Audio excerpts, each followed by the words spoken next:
श्रीमते श्री लक्ष्मी नृसिंह परब्रह्मणे नमः। श्रीमते श्री आदिवंशटकोप यतीन्द्र मगादेशिकाय नमः।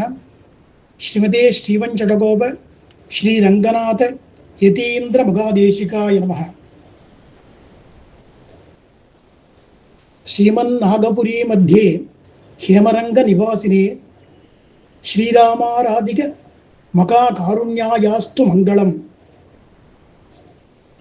திருநாங்கூர் செம்பொன் செய்கோயில் எழுந்தியிருக்கும் ஸ்ரீ ராமபிரானால் ஆராதிக்கப்பட்டமான பேரல்லானுடைய திவ்ய க்ஷேத்திர மகிமை அடியேன் இப்போ செய்திக்க போகிறேன். இந்த ஸ்தலத்தின் பெயர் செம்பொன் செய்கோயில், ஹேமரங்கம், நாகபுரி, நாங்கை நகரம், நாங்கூர் அப்படின்னு சொல்லுவார்.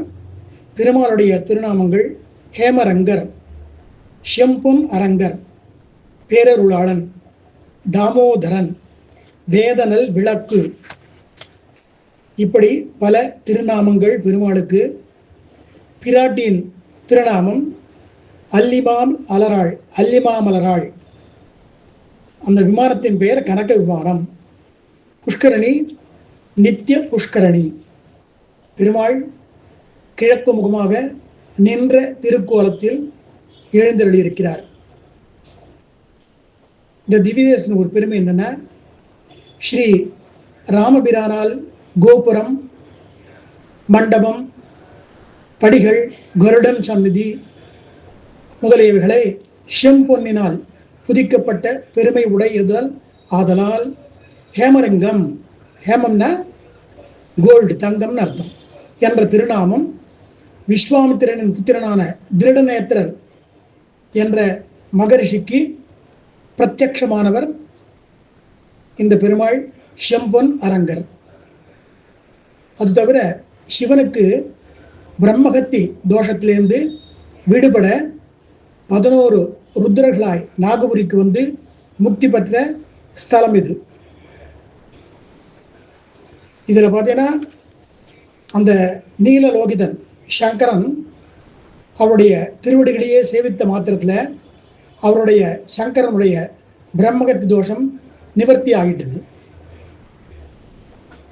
பக்தர்களுக்கு சுலபமாக எல்லா வரத்தையும் கொடுக்கக்கூடிய பெருமானை சங்கரனும் வரித்தார். பெருமாளும் இது முதல் கொண்டு இந்த மகாக்ஷேத்திரத்தில் என்னோடு கூட 11 உருவமாயிருக்கிற வேணும் என்று ருத்ரன் கேட்டுக்கொண்டதற்கு ஏற்ப மகாவிஷ்ணுவும் நானும் அப்படியே செய்கிறேன் என்று சொல்லி தான் பிரதான பூதராயிருந்து கொண்டு தன்னை 10 ரூபமாக பிரித்து கொண்டு ஏகாதச ருத்ரர்களுடைய பிரீத்தியின் பொருட்டு தானும் மற்ற 11 எல்லோருக்கும் எல்லா அபீஷ்டங்களையும் கொடுத்து கொண்டு அங்கே எழுந்தருளி இருக்கிறார்கள். ஸ்ரீ மணவாள மாமுனிகள் மங்களாசாசனம் செய்த ஒரு ஸ்தலம். ஸ்ரீரங்கத்தில் ஸ்ரீ மணவாள மாமுனிவர் விபவமாய் எழுந்திருந்த காலத்தில் மேற்படி மணவாள மாமுனிகள் ஸ்ரீரங்கே கும்பகோணேச்ச சுகந்தாட்யமகாவனே நாகபுரியாம்ச சர்வத்திர அப்படின்ற ஸ்லோகத்து பிரகாரம் ஸ்ரீரங்கத்திலிருந்து எம்பெருமானார் இந்த மணவாள மாமுனிகள் புறப்பட்டு அருளி திருக்குடந்தை, திருவிந்தலூர் முதலான மற்றுமுள்ள திவ்ய தேசங்களை மங்களாசாசனம் செய்து திருநாங்கூருக்கு எழுந்தருளி திருநாங்கூர் 11 திவ்ய தேச எம்பெருமான்களுக்கு திருநகரி ஸ்ரீ குமுதவல்லி சமேத திருமங்கை ஆழ்வார் திரு அத்தியன உற்சவத்தை முன்னிட்டு பகல் 10 உற்சவத்திற்கு அதிபதியான ஸ்ரீ திருமங்கையாழ்வார் எழுந்தருளி ஏக தினத்தில் பிரணவார்த்தமான திருப்பல்லாண்டு சேவித்து நவசப்தார்த்தமான கண்ணினுள் சிறுத்தாம்பு இதையும் சுருக்கமாக சேவித்து நாராயண சப்தார்த்தமான திருமொழியை ஏக காலத்தை ஆரம்பித்து சேவித்து சாற்றுமுறை செய்து தீர்த்தம் திருமாலை, திருப்பரிவட்டம், ஸ்ரீ ஷடகோபம், அபயகஸ்தம் வகைராக்களை பெற்று கொண்டிருக்கும் திருமங்கை ஆழ்வாரையும் சேர்த்து நந்தாதீப கடப்பிரணர்த்தக மகா காருண்ய ரக்தாம்பக ஸ்ரீ நாராயண புருஷோத்தமபதி ஸ்ரீரத்ன கூடாதிபான் வைகுண்டேஸ்வர மாதௌச்ச கமலாநாதம் ச கோபீபதம் நவமி ஏகாதச நாகபுரி அதிபதி சுவார்த்தம் கலித்வம்சினான் அப்படின்றபடிக்கு நாகபுரியில் எழுந்தறியுள்ள எம்பெருமான்களையும் சேவித்து மிகுந்த மனநிறைவு பெற்ற க்ஷேத்திரம் இந்த நாங்கை நகரம். காஞ்சிபுரத்தில் காஷ்யபன் என்ற ஒரு அந்தணன் இருந்தார். அவர் தன் குடும்பத்தை ரட்சிக்க முடியாமல் கஷ்டப்படுவதைக் கண்ட அவருடைய மூத்த குமாரர் முகுந்தன், தந்தையே, நான் சுபீட்சமான காவேரி தீரம் சென்று சம்பாதித்து குடும்ப ரட்சணைக்கு என்னால் முடிந்த உதவி செய்கிறேன் என்று சொல்லி கால்நடையாக நாகபுரி க்ஷேத்திரத்தில் நடுகு நாயகமாய் விளங்கும் ஸ்ரீ செம் பொன் அரங்கர் சந்நிதியை அடைந்து அங்கே மந்திரோபதேசம் பெற்று 3 தினத்தில் 32,000 தடவை மூல மந்திரத்தை ஜபித்து துதித்தார். அன்று மாலை அவர் தெற்கு முகமாய் சென்று குரங்குகள் பெருத்த காட்டை அடைந்தார். இப்போ அந்த குரங்கு புதூர் என்று அந்த ஊருக்கு பெயர், இப்போதைய பெயர். அந்தி நேரமாய் விட்டபடியால் அவர் அனுஷ்டானங்களை முடித்துக்கொண்டு நடை தொடர இருட்டில் வழி தெரியாமல் துஷ்ட மிருகங்களுக்கு பயந்து அங்கு இருக்கும் ஒரு ஆலமரத்தில் ஏறி பெருங்களை சந்தில படுத்து கொண்டார், நித்திரை செய்தார்.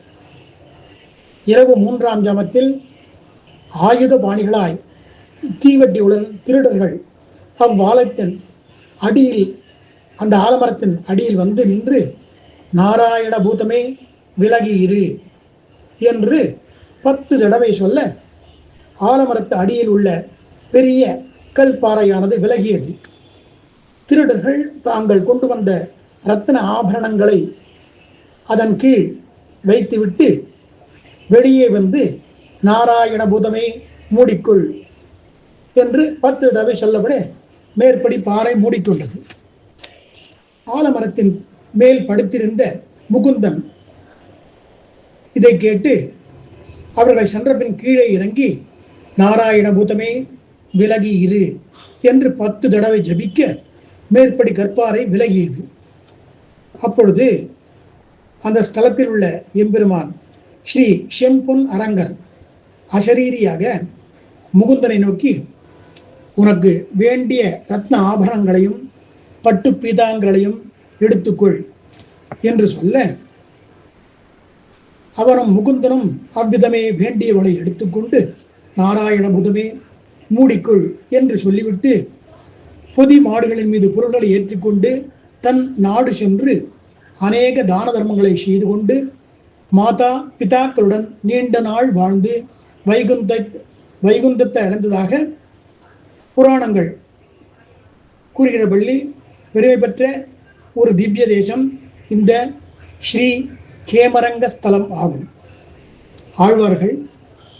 ஆழ்வார் திருமங்கை மன்னன் இந்த எம்பெருமானை பற்றி பெரிய திருமொழி 4ஆம் பத்து 3ஆம் திருமொழியில் 10 பாசுரங்களால் மங்களாசாசனம் செய்துள்ளார்.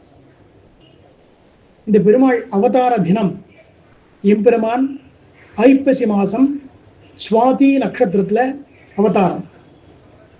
இந்த தினத்தில் காவேரியில் தீர்த்தவாரியும் விசேஷ திருமஞ்சனமும் திருமண்டபத்துடன் 9ஆம் நாள் உற்சவமும் ஆண்டுதோறும் நடைபெறுகிறது. இது தென்கலை வைஷ்ணவ சம்பிரதாயத்தைச் சேர்ந்தது. ஸ்ரீ பாஞ்சராத்திர ஆகம முறைப்படி இந்த ஆலயத்தில் பூஜைகளும் விசேஷ உற்சவங்களும் நடைபெற்று வருகின்றன. பிரதி தினம் திரிகாலம் திருவாராதனம் நடைபெற்று வருகிறது. இந்த திவ்ய தேசத்தில் ஸ்தலத்தார்கள் ஸ்ரீ கோமட்டம் அழகீசங்கர் வம்சத்தவர்கள். இவர்களே முதல் தீர்த்த மரியாதையை பெற்று வருகிறார்கள். 2வது தீர்த்த மரியாதை இத்தல வாசிகளான திருக்கோட்டியூர் நம்பி வம்சத்தவர்கள். இந்த செம்புனரங்க பெருமாளுக்கு ஐப்பசி மாதம் சுவாதி நட்சத்திரத்துக்கு முன்னால 9 தினங்கள் பிரம்ம உற்சவம் நடைபெற்று திவ்ய பிரபந்த வேத பாராயண கோஷ்டிகளும் புறப்பாடும் நடைபெறும். இப்பேற்பட்ட இந்த உயர்ந்த திவ்ய தேசத்தை நாமும் அடைந்து பகவானின் அருளுக்கு பாத்திரமாய் குடும்பம் க்ஷேமம் அடைந்து எல்லோரும் நன்மை பெறும்படி அடியேன் பிரார்த்திக்கிறேன்.